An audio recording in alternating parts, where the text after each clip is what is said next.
afternoon, everybody. My name is Ali Hirji. I am the lead of the AI Hub as well as the Center for Cybersecurity at Durham College, alongside some of my awesome colleagues, Viva Tyagi, Chris Gillis, and our Dean, Debbie McKee-Demchik. I bring you greetings on behalf of our president, Don Lavisa, as well as our extended community at Durham College. Today, as the lead of the advisory committee as well for siberXchange, I've been tasked with a very important duty, and that is to moderate this session with our leaders from the region of Durham. We're joined today by Regional Chair John Henry. We're joined by Riaz Razvi, who manages and oversees the broadband development in our community. We're joined by the CIO of our region, Kalyan Chakravarthy, and we're joined by Sandra Austin, who leads a bunch of initiatives around economic development and planning, as well as where we're going as a community. We all know very well that we are in challenging times, but our regional government has been powering through and creating lots of opportunities for us. So let's begin by hearing from Regional Chair John Henry on the state of affairs as they sit today. Chair John Henry, over to you. Well, good afternoon, and first of all, to the organizers, thank you. And I'm excited to be with you here this afternoon. As you know, Durham Region is the eastern anchor of the Greater Toronto Area. And at the region of Durham, we provide services across 8 municipalities. And to give you an idea how big that is half the size of Prince Edward Island, or the city of Toronto would fit in the municipality of Clarington alone. Our staff have been mobilized to respond to the COVID-19 pandemic. And from those working in health departments to our paramedics, police, long-term care workers, and our other frontline services, to our economic development teams and staff across many departments at the region, we have been contributing and powering through the COVID response. Our primary focus of the region is keeping residents safe, and we are doing that in so many different ways. We're providing consistent, reliable information, from guidance for golf courses to reliable health data. We know we're now offering childcare to our frontline healthcare workers. We have developed a community assistance fund that is available as a one-time allocation for not-for-profit organizations in Durham Region that are providing urgent help to vulnerable residents, homelessness residents, and residents at risk. We have developed the Durham Economic Task Force, combined of stakeholders from across the region focused on supporting our business community, and we continue to provide critical services to continue to meet the needs in our communities. We're now looking towards recovery. Our staff is developing a recovery framework. We're working with our provincial directives and public health guidance to focus on the community action and advocacy to build resilience and restore programs and services. Our recovery framework will be based on 4 key pillars: social, built environment, economic, and municipal. In Durham Region, businesses have a history of innovating to solve big problems. Businesses across Durham have committed to improving lives, not just for our residents, but also for around the world. We are now seeing how businesses in Durham Region have been pivoting to produce personal protective equipment or quickly moving their businesses to an online format. These are unprecedented times and we continue to navigate the pandemic, and will no doubt continue to challenge all of us. But as we look ahead, I am certain that we will continue to see the business community innovate and recover from this crisis. I look forward to participating in the conversation today and continuing the discussions about how we will continue to mobilize infrastructure and services as we move forward into the recovery. Thank you for the opportunity to bring opening remarks. I look forward to participating. Chair John Henry, thank you very much. Casey, we'll begin with you. You know, when we've taught together at Durham College, one of the things that you always mentioned was, in our vulnerabilities, we'll find our strength. Right now, the community is very vulnerable, especially our business community. Can you talk a little bit about what some of those vulnerabilities are? I think I would rather look at it like it's not a vulnerability, but like it is a chance for us to really re-innovate ourselves. And when we look at it like it is, the digital is the new normal, where we need to, and I think I'll use the word, which is not a good word right now, but like that is embracing this change. Like we need to embrace this part of it and say that like how we really change our mindset, our attitude, and our behavior towards reaching out to our customers, whichever business, that can be a small, medium business, which can be a regional government or a provincial government or a big corporation as well. But like, how are we reaching out to the people and then making them comfortable to really look at it and say, how can we do business together? So that is what it is about. It is not about making your services digital, but we need to provide digital service. it is not a wordplay, but like there's a lot of things in making just the services digital, but like there is a different thought process and a different mindset that needs to bring in to really making it providing the digital services. So that is where I think that like all the businesses they are the technology, the infrastructure, everything was available, but like now it is the openness to change and everybody's embracing the digital part of the things. So it is just changing the mindset and then looking at it in a different way. And I feel that like this is a great challenge and as well as a great opportunity. Thank you, Casey. And you brought up two very important points. First is obviously the infrastructure through which you did deliver digital. But then there's also something that you've touched on, which is the customer service piece and how we embrace this in terms of delivering our services. So Riaz, we'll come to you in about 2 or 3 minutes to talk a little bit about infrastructure. But Sandra and then Chair Henry, I want to turn this over to you. What has it been like now delivering services in this environment? I mean, typically, if I wanted something, I would email you, we would meet for a coffee, we would see how we can grow things together, so on and so forth. It's changed now. How is this impacting you and how is the region stepping up? Sandra? Absolutely, Ali. Thanks for the question. So we are a large employer in Durham Region. We have close to 5,000 employees. And so to really take that workforce and turn them mobile almost overnight was quite an incredible feat. So yes, the technology is there. Our teleworking hadn't really been the norm up until that point. So I think what you're seeing is an incredible amount of innovation and resilience among our workforce to be able to make that shift immediately, and our strong IT staff who were able to support all of that. It raises a lot of questions about how we connect with one another and how we connect with the residents that we serve. So a lot of our counseling, our support services, to be able to move all of that to a virtual platform and in a virtual environment on such a short time frame with really no kind of runway to ramp up has been quite an opportunity, I would say, for us. Fully agree with Casey's assessment. In every challenge, what you have is that opportunity. We have a flexible workforce as well. So we were able to pivot to be able to redeploy staff where they were the most needed. So in my area, for instance, we do a lot of work around accessibility, community accessibility. Yep. And with switching to think about how we support our most vulnerable residents, those who are currently facing a lack of housing, who are unsheltered, we were moving those all to a new partnership at Camp Samak. So we were able to redeploy staff to go and provide that brand new service, which we had never done before. So really that ability to embrace change and really look at all of those challenges and say, okay, we're here, we have this role, we have this need, we're here to support our community. How can we do it? How can we do it quickly? And how can we do it effectively? So I think we've really been able to rise to that challenge.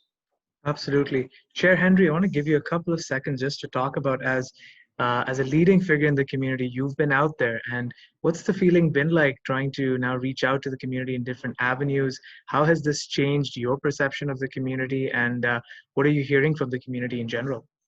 Well, first of all, Durham, I'm very proud of this community. The business community and residents have adapted really quickly to do this. And to give you an example, if you contact the region, it's really business as usual.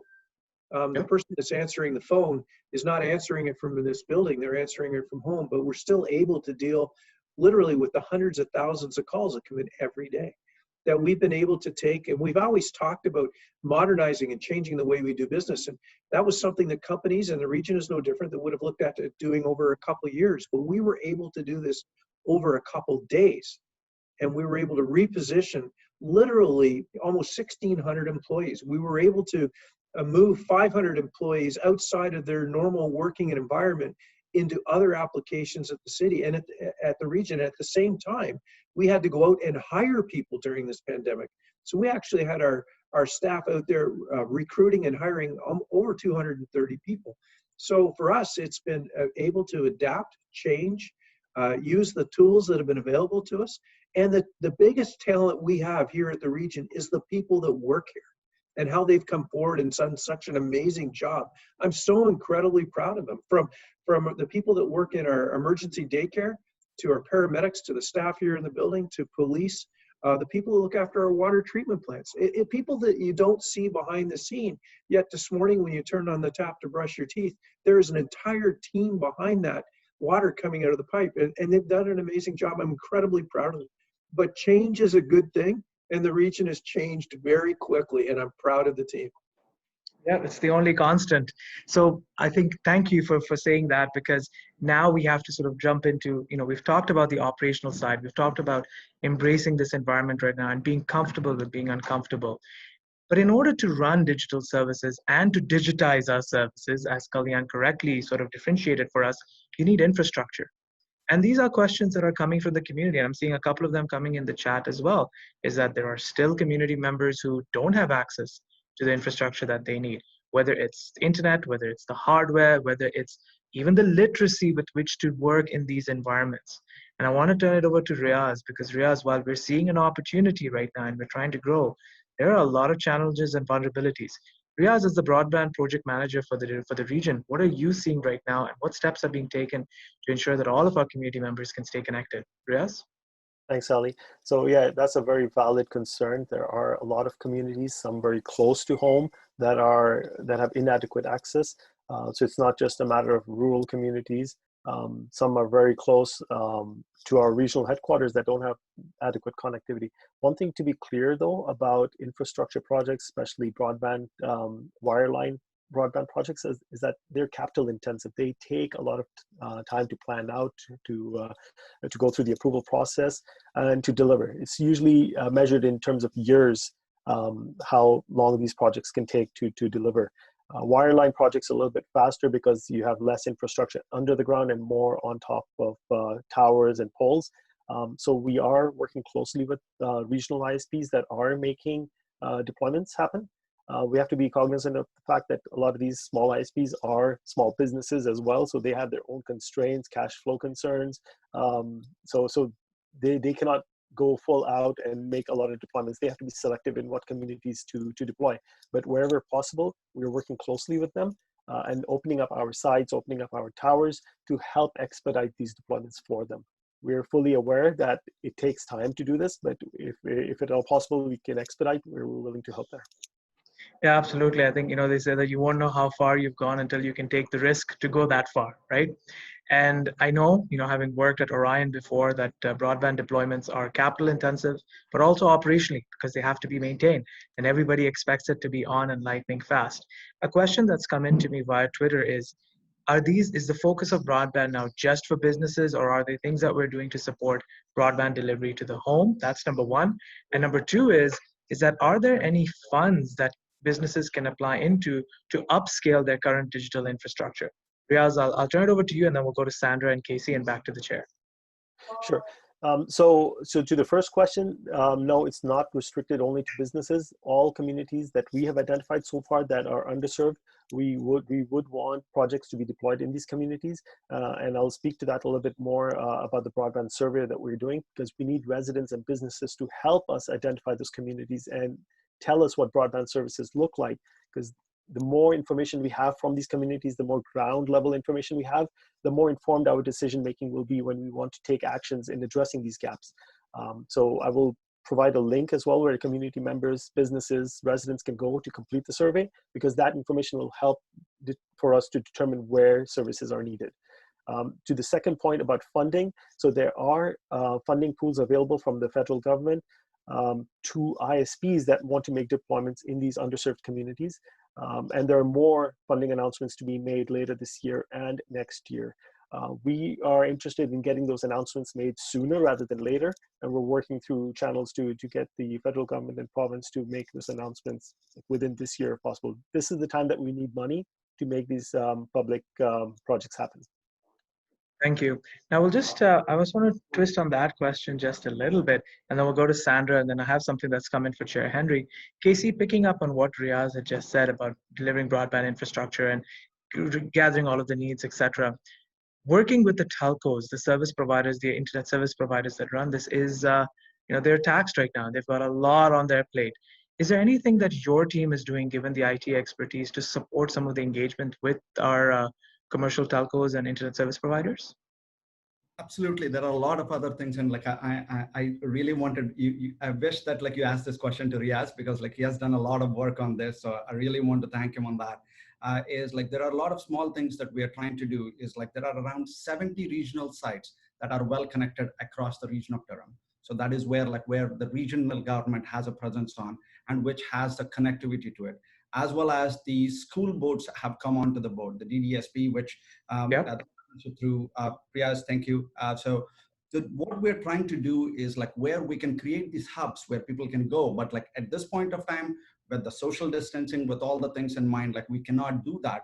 But like once things are open, like where they can be acting as hubs, and we've increased our public Wi-Fi at our sites by at least by like 300%. There are 5 to 6 sites that like we have added where people can log in, people can come in and access the public Wi-Fi. So these are the kind of things that we are doing, because we feel that like more than anything now, there is one thing that is coming onto the forefront is the digital equality. That is like everybody has the right to have that part of the things to access to that digital infrastructure. I agree. We have close to 100 people on right now, so I'm trying to do my best to toggle through all of the questions. Sandra, I want to go to you now because one of the questions that's come in is from a policy perspective and from a strategic perspective. What are we thinking about and how are we implementing our needs from a digital environment into our policy and into our strategy moving forward? It's easy to say we want to grow broadband, but the pace has now changed, the requirements have changed. What are we thinking of from there? Absolutely. So we're at an opportune time in the sense that we've just recently approved the council's 5-year strategic plan. So taking us from 2020 to 2024 and looking across the board at everything we want to do and accomplish as a regional government. So certainly the technology is a big enabler of where we want to go. We have an enormous focus on environmental sustainability. And to be able to do that effectively, we need data, we need information, we need intelligent approaches, we need solutions that speak to one another. So all of these really are integrated in how the region's able to provide some of these services. And another thing it all comes back to is in terms of our government relations strategy. So Riaz mentioned some of the senior level of governments, the provincial and the federal funding envelopes. We need to be in a position where we're really highlighting and showcasing all of the innovation and all of the things we are doing in Durham. And I always say that, you know, in the government relations sphere, investment begets investment. So the more attention that we're drawing to ourselves and the more we're really demonstrating our modernization and our improvements across the board, the more receptive and the more anxious and excited other levels of government and other partners are to come and join the party. Really, that's what it comes down to. And so we need to, you know, keep doing this amazing work, supporting our post-secondary institutions, really help one another, start that parade, beat that drum, draw up all that excitement.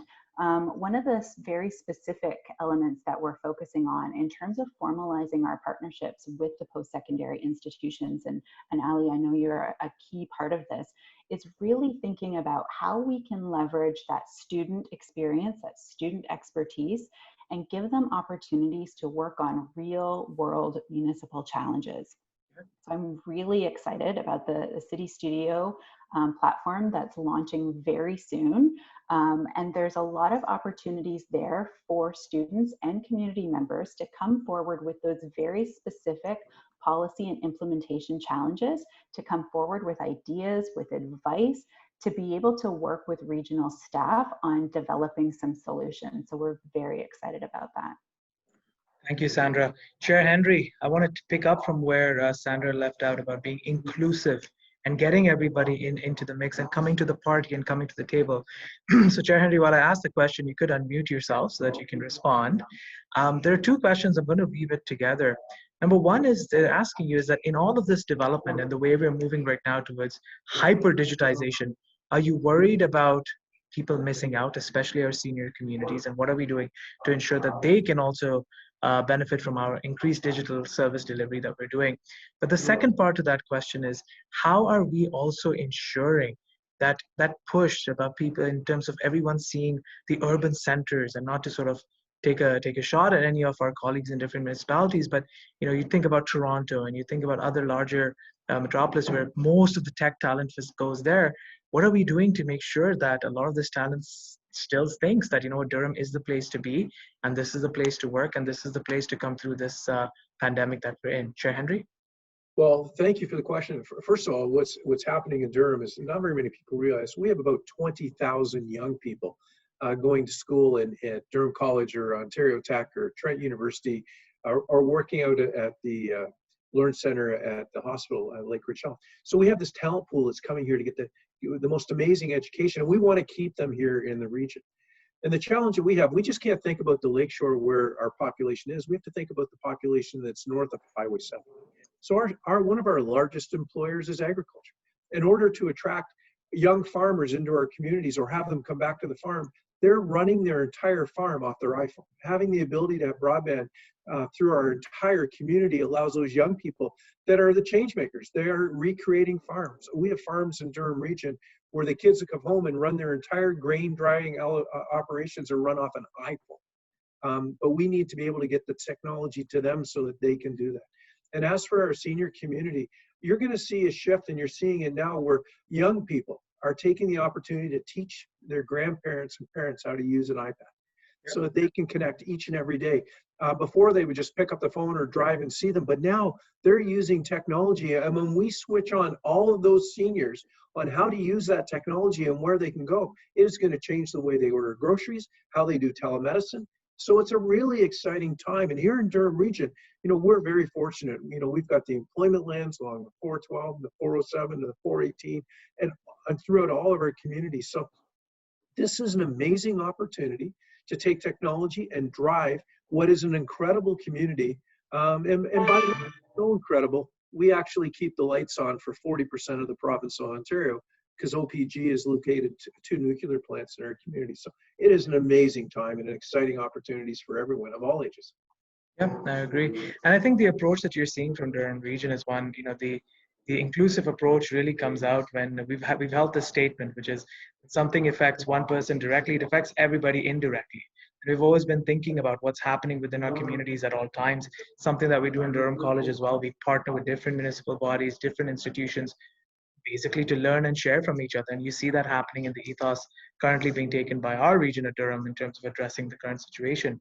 There's a question that has come in, which I'm not entirely sure who to address this to, but because I know him also personally as well, I'll turn it to KC, because I think with your background in entrepreneurship as well, this one is a good one for you. And I think you have a lot of, more than my 2 rupees worth of advice, you have quite a lot to offer. So KC, the question is, right now you're seeing a lot of folks being laid off, technical professionals as well, who have now just gone into the world of independent consulting. And the word that has been used here by Amin Osmani is the freelance community. Is this the moment where we need to empower that freelance community and get everybody to realize what is their brand as an individual and get them to sell that in this new normal that we're in? Casey, we'll start with you, and then I want to get everybody's perspective on this. Great question, Casey. I think it's an excellent question, and like there is a lot of buzz that is going around about that freelance consulting. And like to start with, like I think just to give a background, in 2008 when the whole economic downturn happened, that is when the companies like Uber have been formed. Like so, this is so whenever these kind of things go in, like that is where like you see the innovation happening and the new companies formed. And the second part of the things is like basically if you look at any of the big companies, they've made saying that like okay, yes, remote working is the way to go in. So what that means is like there is an office structure, anything that is being there is being dismantled. So what that means is, for the lack of better word, I can say a subcontracting or like anything will start happening. And even the best example I can see is like when you go to IKEA, like if anybody has logged in to ikea.ca, they have an option of, do you want to get it assembled by TaskRabbit? And the TaskRabbit Yes. This would not have happened. Like if you look at it, like this would not have happened. Like TaskRabbit existed for like 8 to 9 years. But like if you look, partnerships are happening to really provide that service. So what that means is like there will be one centralized company where you'll get something from, but that company will offer the services around it. So what that means is like there are a lot of individual consultants, self-employed consultants, or whatever niche A core competency will be with some people say, I will be doing just this part of the things. Because TaskRabbit, if you look at it, they do give it to people like for chairs, there are some that go in. So that is how I see it happening. IKEA is moving in, and I'm taking that as an example. Not that I'm a fan of IKEA, but like those are the kind of changes that will happen. And an individual consultant or a core competency consultant will be the new way to go. And maybe in 2025, 2030, that's where we'll see people. Absolutely. And Casey, it's quite ironic that the two of us taught the professional consulting and communications course last winter. And a lot of people kept asking us, well, why is this part of the AI program? Well, here's your answer right here in lived reality. So if there are a couple of students from Durham College on, again, Casey's messages to us and throughout his classes is now coming to life. Riaz, I have to bring this to you because another question has come saying, yes, great, freelancers and all of that, and let's bring broadband. But broadband alone is not just technical. You don't just say, here's some internet and here's lots of it, now make the world a better place. There's training and there's education and there's a lot of things Azhar Khan from Durham Catering is asking as well. What about how are we teaching people how to use the internet better and stay safe? What kind of programs do we have in place to ensure that this knowledge is handed over to the right people and that the right constructive powers can come out of it? Riaz? Great. Before I get to that question, I just want to link to the previous question because the broadband survey that I was talking about, we had it running from January, so pre-COVID days, and we had to analyze the data pre-COVID, and we just analyzed it again post-COVID. The interesting fact to note is that pre-COVID, we had about 26% of the respondents saying that they were running a home-based business, which is pretty significant if you think about it. But from the March to May timeframe, that number increased by 5 percentage points. So a lot more people are using that opportunity for whatever the circumstances are, they are working more from home. And if you break that down, a good portion of that is the farming and agriculture community, as Chair Henry mentioned, but a good portion is ICT and professional services. These are workers that are working from home. So absolutely, I think the infrastructure needs to be in place to enable more and more people to be able to work from home. To the point about digital inclusion and digital literacy, I think that's a must. Just connecting to the internet is not sufficient by itself. How do you stay safe on the internet, especially the more vulnerable people, the underage or the older population? There are a lot of scams out there. How do you protect yourself? How do you protect your home environment? Increasingly, a lot of devices at home are connected to the internet. Your Nest, your TV, thermostats. Yep. How do you protect? How do you set up that environment to protect all of your home devices from being exposed to the internet? I think that's a very crucial question. There has to be programming available for that. I know some of the library systems in our area municipalities, they offer these kind of digital literacy programs. I definitely think there has to be an effort on having a more coordinated structure where these kind of programs can be made available to the community in a more structured manner.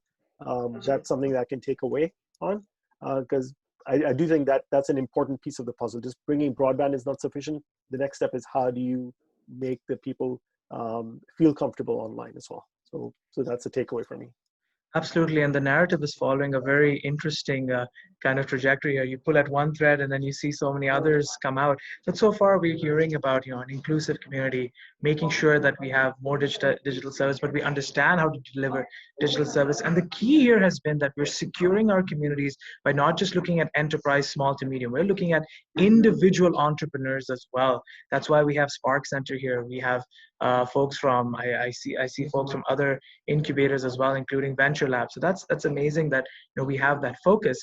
But Sandra, people are stressed right now. People are tensed, and to secure their finances, to secure their business, they need a one-stop place where they can get resources.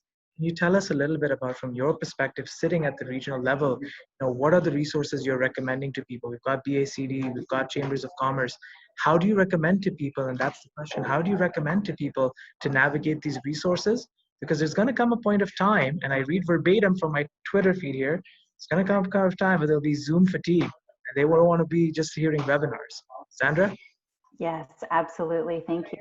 Well, and that was actually something that we recognized at the regional level very, very early on, is just that there is an onslaught of information. Yep. We have these daily briefings from the federal and provincial government, which are great, but it can be very difficult to stay on top of accuracy of information, what's available to whom, how do I apply, where do I go, how do I track down that information. All of our chambers, Canadian Chambers of Commerce, Ontario Chamber of Commerce, locals, how do we bring all of that information together and make it easy for people? So we did that at the regional level through Economic Development and Tourism. They developed a one-stop portal for business where all of that information was compiled. And through our communications channels, we've really been highlighting for people where to go for accurate information. So follow your public health directives. Sometimes things that we see on social media platforms, they may be really interesting, they might not be completely accurate. So where do Yep. I go to find information? How do I get to the bottom of this? How do I find out what's right for me, what's right for my family? We also developed a common portal for community assistance. Yep. So if you have some time and you want to volunteer, you want to help out with some of these service providers, what sorts of opportunities are available? And maybe you do find yourself where you've been hit very hard with this, you're not an essential service, you have some time, but you want to keep your skills sharp and you want to develop those employable skills. Volunteering is a perfect opportunity to do that. So how can we match people? So a lot of those community resources are available on Durham.ca as well. So everything is there in one place, both for businesses, for residents, for social organizations that are looking for some funding. We work very closely with Feed the New Durham to work on food security throughout the entire region as the portal for over 60 food providers.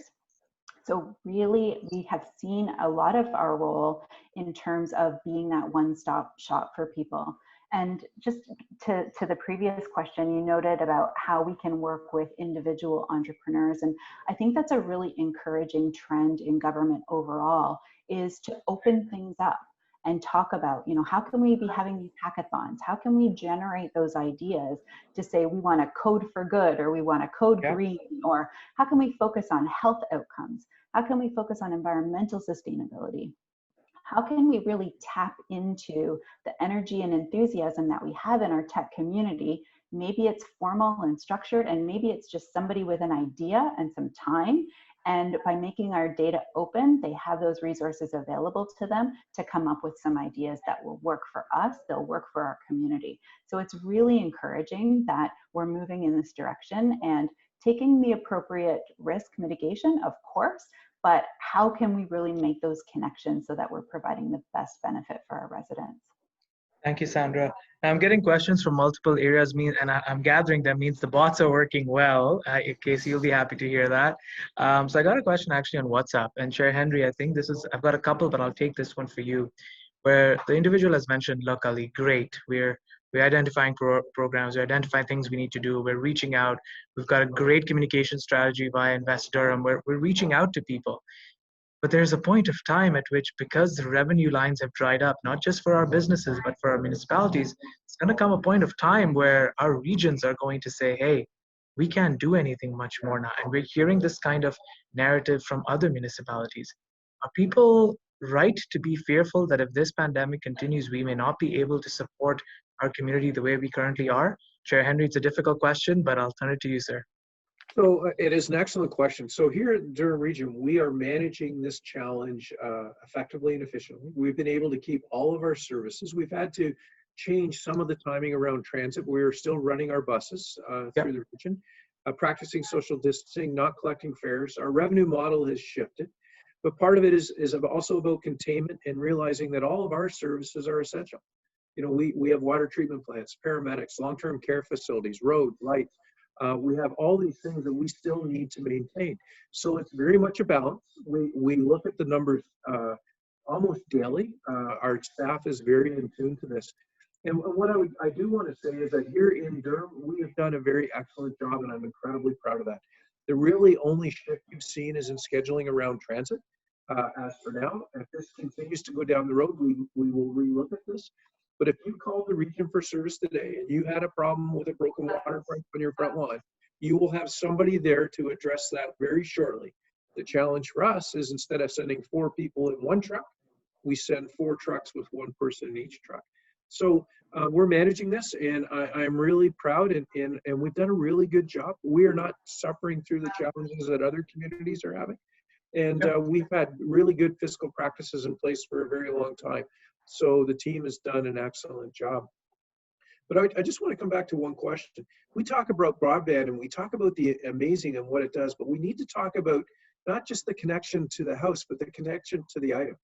You know, years ago, if you had a problem in a building with a big refrigerator, there'd be a red light flashing on the outside of the building to identify to a police officer or a firefighter or a taxi driver who goes by. Nowadays, that equipment talks to the service companies. So at the end of the broadband line, at the end of that connection, we have all these talented people and all these job opportunities that are there. And that's what makes Durham College unique, because they teach all those trades. But we're very different today than we were two months ago, and light years ahead of where we were 2 years ago. So I just want to say that you got to think of broadband, but you got to think of what's at the end of it and all the jobs that come from that, especially in the service industries. Yep, absolutely. Thank you, Chair Henry. And I know we've got about 5 to 6 minutes left, so I'll take one of the additional questions that I've received. And this is tying back into how do we continue to maintain the support fabric of our community. And by that, this question is sort of pointing towards how are we ensuring that our newcomers, we've had a lot of people who immigrated into Canada and have made Durham Region their home. And within a week or so, we've been in this pandemic situation. What are we doing to ensure that our newcomers, that ensure the diversity of our communities, that bring new skills to our communities, are we doing anything specific to support them? I'll open it up to anyone who would like to address that question, because I think it hits everybody here. Sandra, I see you nodding, so do you want to give it a shot? I'll start, sure. Yeah, so certainly we do have a very well-developed program at the region, which is around labor market attachment for newcomers. And so our positioning has been that we've always seen diversity as a strength. And so how do we ensure that people who are new to the community are able to access those resources and really get that orientation, get that understanding about what's available around them. And so that continues, albeit now in a virtual environment. So again, comes back to people being able to be comfortable with technology and being able to do things virtually. So a lot of those connections have remained even through this course of the last 2.5 months or so that we've found ourselves in.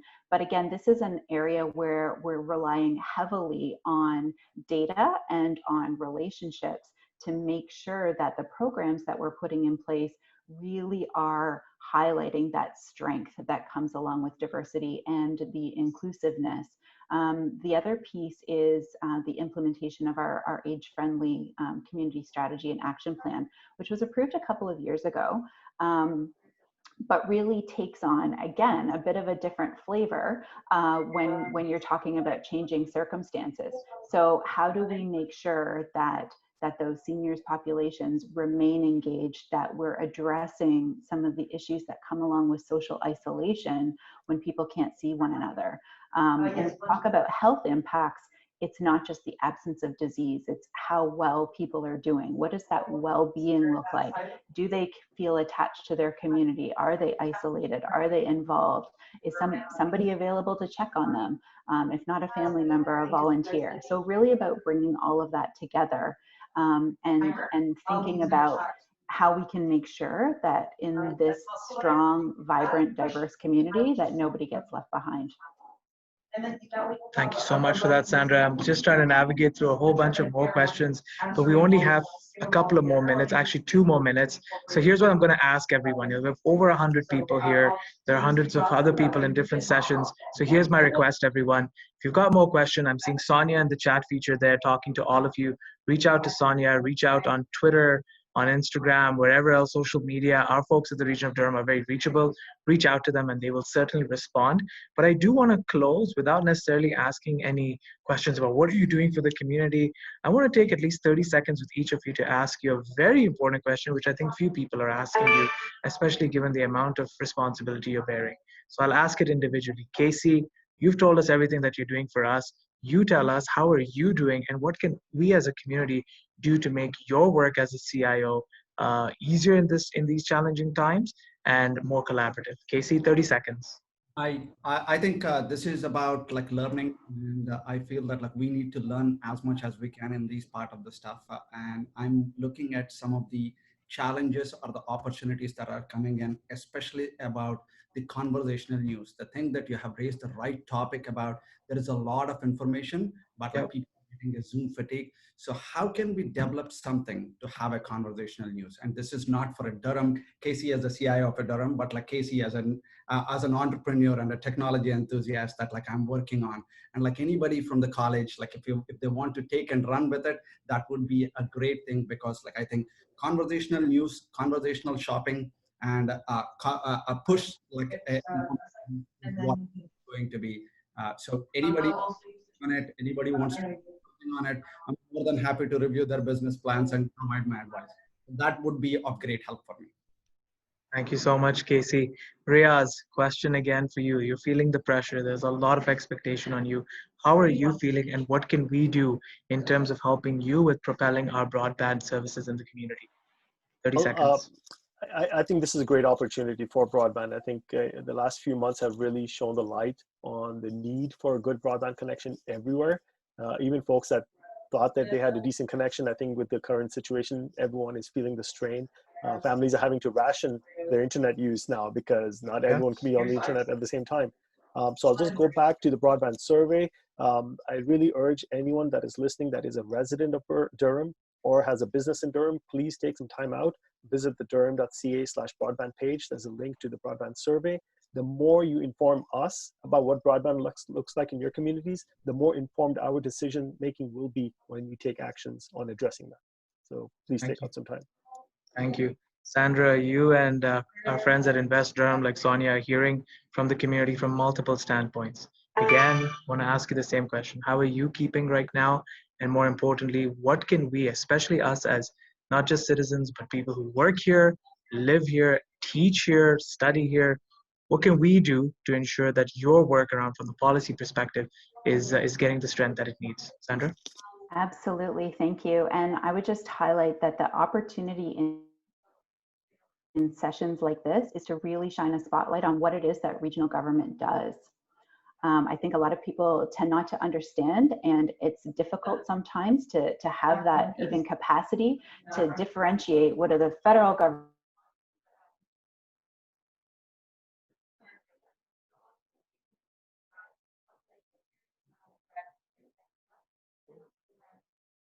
people around. We talk about economic development, attracting businesses to this region, environmental sustainability, strategic planning, all of it is done at the regional level.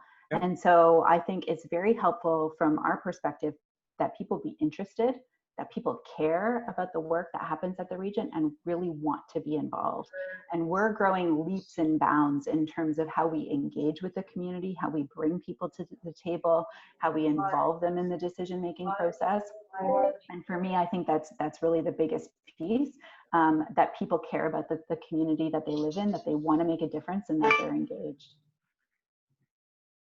Thank you very much, Sandra. So with that, I'll give the closing words to Chair Henry by saying this. Chair Henry, people right now are fearful, but they have a wish as well. And you know, a good friend of mine once said is that a dream is where a wish and a fear meet and come together. We've got a lot of fears and a lot of wishes. What's your closing comments for us to realize the dream of a stronger Durham and a connected Durham? Well, you know, Durham is just an amazing community, and we have been able to adapt to change for a very, very long period of time, and the change can be a good thing. During these difficult times, we've adapted to the point where people are now using FaceTime to have family chats, that you're able to use the technology that you have to interact with each other so you don't have to get in the car and drive across town. What I'm asking is that go to the Region's website. There's all kinds of information, but use the technology you have in hand so that when you go out, make your trips purposeful. Research what you're doing on your computers. The entire family doesn't have to go. One person can do grocery shopping. Practice social distancing and washing your hands and not touching your face and not gathering in large groups will go a long way to help us. And the way you do and solve some of that is do your research. Take the time to plan your trips, use your computers, know where you're going to go. Don't take the whole family for an event. And by staying at home, you will stay safe and you will help us make the curve on this COVID, and we will look down the tunnel where there is a light and an end to this. And Durham Region is going to be the place to do business, and we will lead the country when it comes back to when we open up for business again. And we can do that. We have all the people in our community. There's nothing we can't make, build, or deliver anywhere around the world. And we have a talented, very diverse workforce, and we can deliver that. So I'm proud of the work that you've done. And Ali, this has been a great event. Thank you for doing it. And to everyone that presented today and to all the questions, you've done an awesome job. Durham is the place to stay, to live, work, and play and learn. We are Durham Strong. Thank you very much, John Henry. We'll put that on his shirt. For now, on my shirt, I have my Twitter handle. If you folks can see it, tweet your questions at me. But with that said, I will thank all of our panelists once more. A little bit of a teaser at 2:15 p.m. If you wanted to know how Durham's leading the way, I have a session with Minister Rod Phillips, but also with our very own Mayor Sean Collier from the town of Ajax. And we'll be talking about regional, provincial, and federal perspectives on where things are going and how we can secure the economy. We have other speakers from Durham Region as well, including our very own Ryan Smokin, who you wouldn't imagine would be in a cybersecurity conference, but I tell you what, when it comes to eating locally and getting people to buy food online, there is a cybersecurity component to that. So get ready to hear from the poutine man himself. Thank you very much, everybody. Stay smiling, stay strong, stay safe. And if there's anything my team can do, simply reach out to me on behalf of the siberXchange Advisory. Thank you very much. Enjoy the rest of the conference, and I'll see you soon in my next session. Take care. Thank you. Bye. Thank you.